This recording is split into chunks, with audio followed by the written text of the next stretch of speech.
Presidente da Assembleia Legislativa rebate denúncias relacionadas à Operação Alcatraz. Aprovado em plenário o projeto que incorpora a indenização por regime especial de serviço ativo ao salário dos policiais.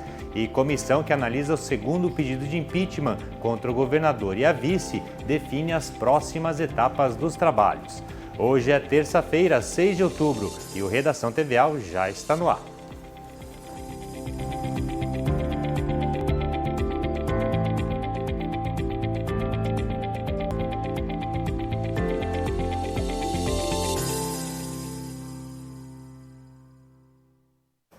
Boa noite. A comissão especial que analisa o segundo pedido de impeachment contra o governador Carlos Moisés e a vice Daniela Rainer se reuniu nesta manhã. O colegiado definiu as próximas etapas dos trabalhos. O relator, deputado Valdir Cobalcini, tem em mãos um volume de 7.500 páginas de documentos, que tratam da compra antecipada e sem garantia de entrega de 200 respiradores mecânicos e da tentativa de instalação de um hospital de campanha em Itajaí. As defesas do governador e da vice já foram anexadas ao processo. Constam documentos que nos foram fornecidos pelo Ministério Público em função da Operação Oxigênio 1, Oxigênio 2, nós apenas não temos incluído, nestes 46 volumes, os documentos que são considerados segredo de justiça. Os demais documentos nós temos todos. Os parlamentares discutiram o mecanismo de apresentação da prévia do relatório. De acordo com o relator, há fragmentos dos depoimentos durante a CPI que são sigilosos e, por isso, não há como antecipar no relatório. No entanto, o deputado Valdir Cobalcini garantiu que pontos desse relatório serão encaminhados aos integrantes da comissão. A entrega do relatório final está prevista para o dia 13 de outubro. Nós vamos ter a reunião na quinta-feira para a apresentação de uma linha das teses defendidas pelo relator e mantemos o prazo da quinta sessão, na próxima terça-feira, dia 13, às 9 da manhã, a leitura do relatório e a votação por parte dos 9 deputados. Já a Comissão de Constituição e Justiça aprovou 9 projetos na reunião desta terça-feira. Entre eles, a admissibilidade de 2 propostas de emenda à Constituição do Estado. Uma delas cria a Polícia Penal em Santa Catarina. O deputado Fabiano da Luz relatou na Comissão de Constituição e Justiça a proposta de emenda constitucional de autoria do governo do estado que cria a Polícia Penal em Santa Catarina. A PEC foi aprovada com várias emendas do relator e do deputado Mauro de Nadal para definir funções e acesso aos cargos. A Polícia Penal deverá exercer a segurança em presídios e outros estabelecimentos penais do Estado, cumprir as execuções penais, entre várias outras atividades da área.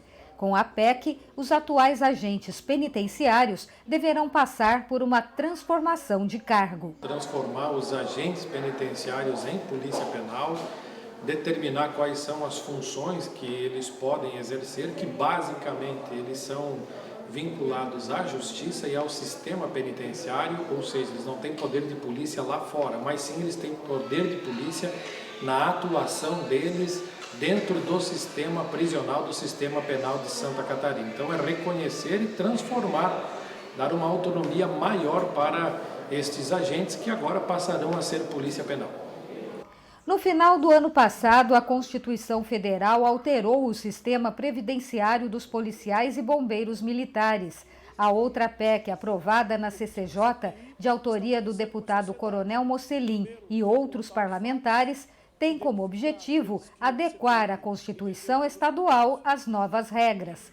O relator da proposta foi o deputado Maurício Scudilarch. O que o deputado Coronel Mocelin pretende com essa emenda que nós analisamos, demos parecer favorável, é adaptar a nova legislação, as nomenclaturas da federal à nossa Constituição estadual. Então, não traz alterações significativas, a questão ali do aumento da idade para aposentadoria, tempo de contribuição, tudo isso que foi previsto e algumas alterações na nomenclatura e na renumeração dos artigos da Constituição. Antes de ir a plenário, as 2 propostas de emenda à Constituição ainda deverão passar pelas comissões de Finanças e de trabalho. A CCJ também aprovou um projeto de lei de autoria dos integrantes da CPI dos respiradores, concluída em agosto pelo Parlamento catarinense. O objetivo é criar novos procedimentos administrativos para contratações públicas quando o Estado estiver passando por situações de emergência ou de calamidade pública. A matéria torna obrigatória, por exemplo, a exigência de garantia de entrega para evitar possíveis prejuízos aos cofres públicos e prevê a troca de fornecedor se constatada a incapacidade do contratado. O projeto também estabelece regras para o pagamento antecipado e cria a IRCE, Intenção de Registro de Compras Emergenciais, que ficará aberta a fornecedores interessados para o registro de preços e descrição da mercadoria ou serviço a ser contratado. Na mesma reunião foram aprovados vários outros projetos. Um deles determina que o portal da Delegacia de Polícia Virtual do Estado disponibilize acesso para o registro de ocorrências envolvendo crimes cometidos contra idosos. Também foi aprovado o projeto que obriga as instituições de longa permanência para idosos a manter responsável técnico com curso superior na área da saúde. Outra matéria aprovada na reunião assegura a presença de acompanhante em internação hospitalar de pessoa com deficiência que tiver contraído o coronavírus, inclusive autistas. Os deputados também aprovaram um projeto que determina a instalação de painéis solares fotovoltaicos nas escolas da rede pública estadual, presídios e penitenciárias. E foi aprovado um projeto do deputado Fernando Krellen, que autoriza o funcionamento das instituições privadas de educação infantil durante a pandemia, com atividades de atendimento pedagógico individualizado para recreação, prática de esportes, cultura e entretenimento, desde que haja um profissional para no máximo 6 crianças. A deputada Paulinha, que é líder do governo, se manifestou favorável ao projeto. A preocupação de todos nós tem sido a preservação da vida, em especial das nossas crianças. Não há dúvida alguma, mas nós já estamos em um momento de decréscimo de curva. O retorno total às aulas ainda não é bem-vindo, mas o atendimento individual ajudaria em muitíssimo os pais que precisam se ausentar para suas ocupações laborais e também seria uma alternativa de a gente manter viva uma economia que está na iminência de se exaurir. As escolas de educação infantil, que somam um esforço de mais de 800 unidades no estado, estão à beira da falência porque não conseguem viabilizar recursos. Na semana que vem, não haverá reunião da CCJ na terça-feira de manhã, como em todas as semanas. O presidente, deputado Romildo Titon, cancelou a reunião, atendendo o requerimento do deputado Fabiano da Luz, presidente da comissão especial que analisa o segundo pedido de impeachment contra o governador Carlos Moisés e a vice-governadora Daniela Rainer. A intenção é usar a manhã de terça-feira, dia 13 de outubro, para a apresentação e leitura do relatório final da comissão, que vai decidir pelo prosseguimento ou não do processo. E você vai ver a seguir: projeto que incorpora a indenização por regime especial de serviço ativo ao salário dos policiais é aprovado em plenário. A gente volta em instantes.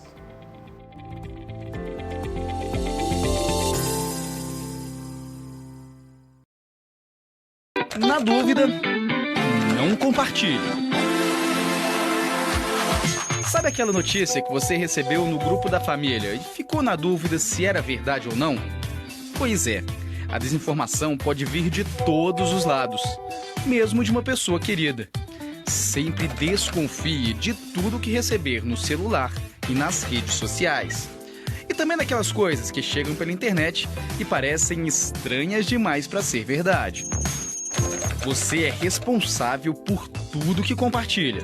A melhor maneira de combater a desinformação é dividir com outras pessoas apenas o que é verdade. A informação falsa se alimenta dos compartilhamentos irresponsáveis. Se ninguém passa uma notícia duvidosa adiante, ela vai perdendo a força até morrer. Lembre-se, cabe a você decidir o que vai ou não compartilhar. não seja mais um. Quebre correntes.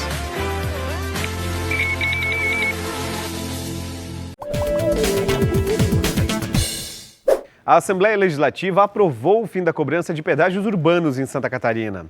Essa já é uma prática adotada pelos municípios de Bombinhas e Governador Celso Ramos. No verão, turistas que visitam essas cidades precisam pagar uma taxa de preservação ambiental para poder entrar com os veículos.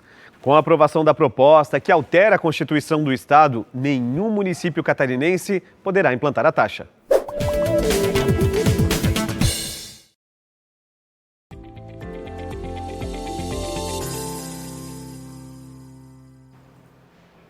O presidente da Assembleia Legislativa, deputado Júlio Garcia, se pronunciou hoje no plenário.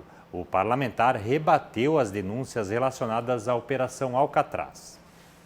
O presidente da Assembleia Legislativa, deputado Júlio Garcia, usou hoje o horário do seu partido, o PSD, durante a sessão ordinária desta terça-feira, dia 6 de outubro.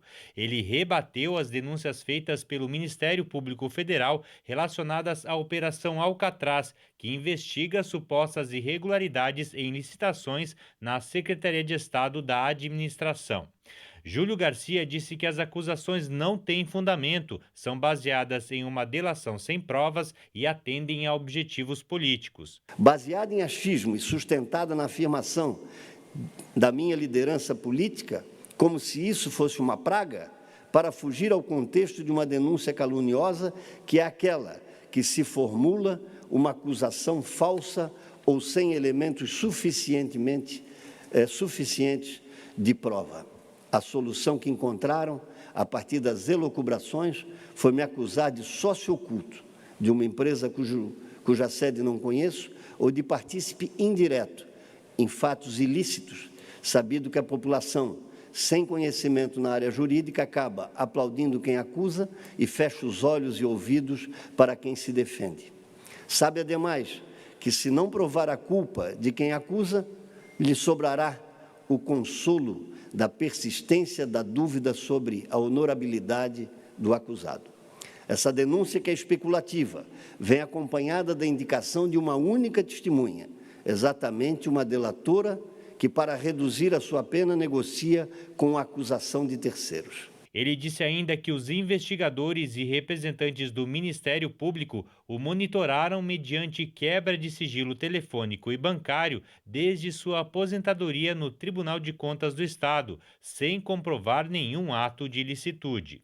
Esse monitoramento mediante quebra de sigilo telefônico, telemático e bancário alcançou outras tantas pessoas, envolvendo um número expressivo de servidores públicos e empresários, e o revolvimento de diversos processos licitatórios.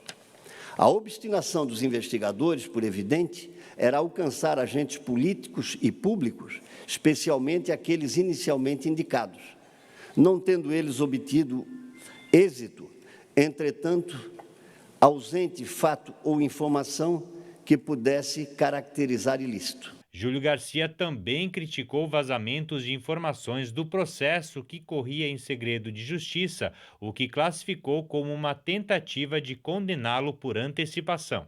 O objetivo dos membros da Força Tarefa de condenar por antecipação ou buscar a censura pública de minha pessoa mostra-se claro e evidente nesse irresponsável comunicado de imprensa, quando afirma que a Força Tarefa ofereceu denúncia contra o ex-conselheiro do Tribunal de Contas e seus operadores financeiros pelos crimes de corrupção, peculato e fraudes em licitações, e ainda em contratos subsequentes, como se isso fosse fato incontroverso a dispensar qualquer prova judicial por parte da acusação.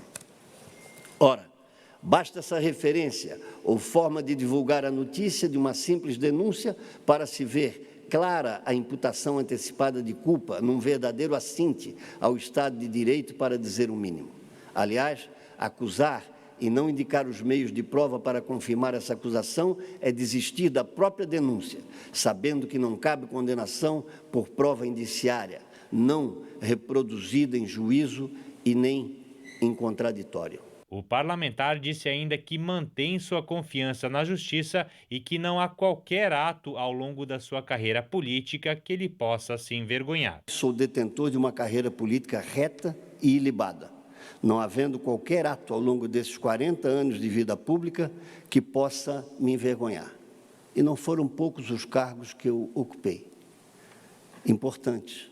Fui diretor do Banco do Estado de Santa Catarina, fui presidente da Casan, fui presidente do Badesc, fui presidente da Alesc 3 vezes, estou no 3º mandato como presidente. Nenhuma licitação mereceu qualquer reparo e fizemos tantas agora nesse mandato e reduzimos tantos os custos, sem alardear, isso é obrigação do homem público. E não respondi nenhum processo por esses cargos por onde passei. Depois do pronunciamento do presidente Júlio Garcia, vários deputados manifestaram apoio ao parlamentar. Ao longo de todos esses anos em que conheço Júlio Garcia, nunca, mas nunca ouvi falar de qualquer deslize deste homem público. Deputado Júlio Garcia, Vossa Excelência que nos lidera a todos nessa casa e por isso tem de todos nós o nosso respeito, continue assim, altivo e de cabeça erguida, porque acusações sem prova, elas não se sustentam. O que eu aprendi com o deputado Júlio Garcia, eu vou carregar para a minha vida, não só como trabalho parlamentar, mas também como caráter, retidão e valores. Vossa Excelência, em que pese, como eu digo, uma ou outra vez possamos discordar, só recebi o melhor. As melhores palavras, os melhores carinhos, os aconselhamentos, e por onde vi, onde a vida nos posicionou, sempre assim, nessa maneira, eu lhe vi dirigir as suas expressões às pessoas. O senhor nunca ousou me oferecer um cargo, uma secretaria, nunca teve essa petulância, essa ofensa, nunca recebi ela do senhor. Muito pelo contrário. No ano passado, quando uma parte da minha bancada foi perseguida politicamente aqui dentro, tentando nos ceifar o direito de participar das comissões, um direito parlamentar nosso, contamos com a Justiça. E o senhor foi o porta-voz dela aqui dentro. Excelentíssimo presidente, que não sejas alvo de julgamentos antecipados, precipitados e injustos. E desejo a serenidade necessária para enfrentar este momento, da mesma forma também que desejo o restabelecimento da normalidade institucional em Santa Catarina. Vossa Excelência é a própria instituição, é a Assembleia Legislativa. E por isso, teve o voto dos 40 deputados.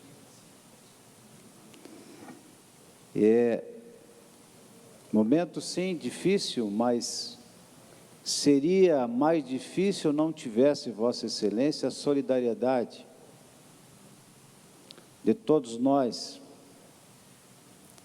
que dividem consigo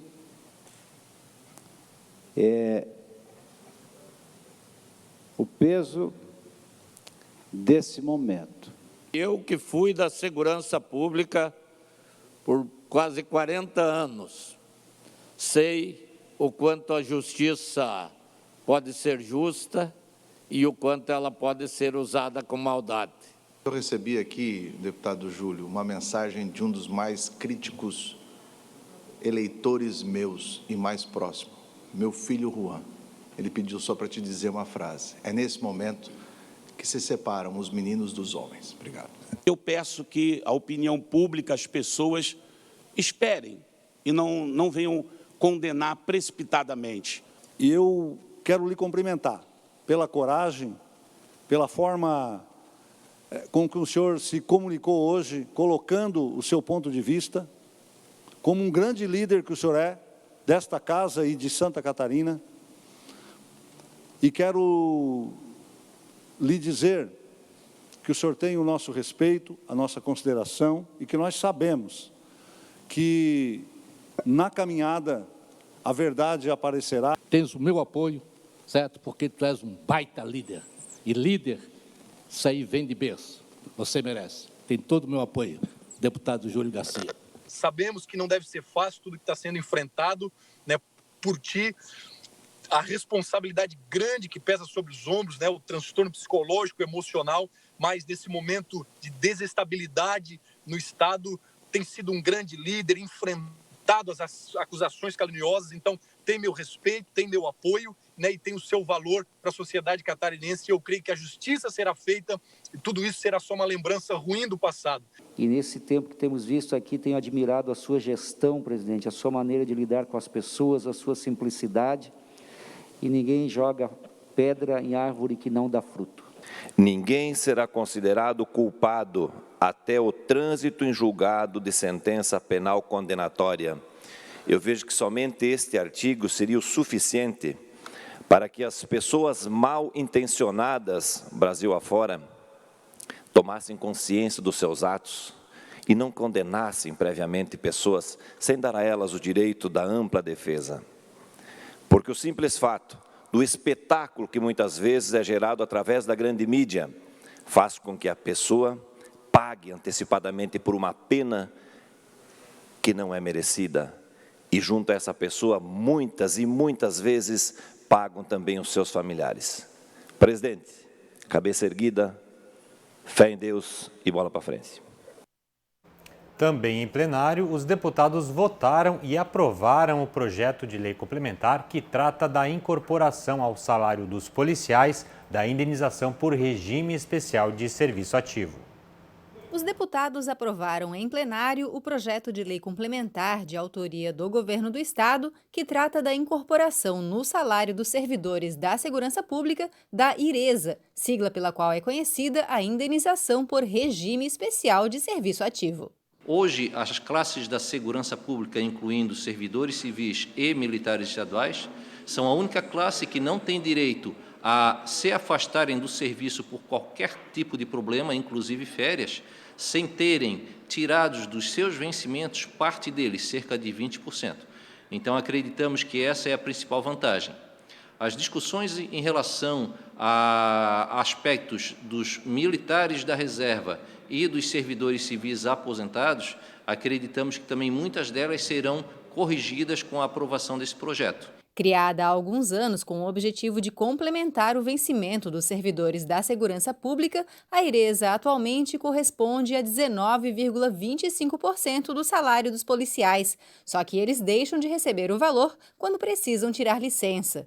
Além disso, recentemente, a IRESA foi julgada como inconstitucional pelo Supremo Tribunal Federal. As gratificações dessa natureza tiveram recentemente uma decisão no Supremo que inviabilizariam o Estado de manter esse pagamento. Eu estou muito orgulhosa de todos nós e continuo dizendo, esse é o meu discurso, essa é a minha fala. Quando nós trabalhamos juntos, as causas meritórias se sobressaem e a aprovação de uma matéria com quase unanimidade faz valer o valor do parlamento. No parlamento, uma comissão mista foi criada para ajudar na solução do problema. O projeto de lei complementar foi resultado de um acordo firmado entre o Governo do Estado, deputados e representantes da categoria presentes em uma audiência pública realizada pela comissão. Importante que ela transmite uma segurança muito grande para o policial militar que está lá dentro da viatura e ele teme em algum momento se ferir, contrair alguma doença, precisar tirar uma licença, mesmo que seja uma simples licença de casamento, ele perderia, né, aquele benefício da IRESA naquele momento. Mesmo que seja 8, 10, 15 dias, ele sairia perdendo, né?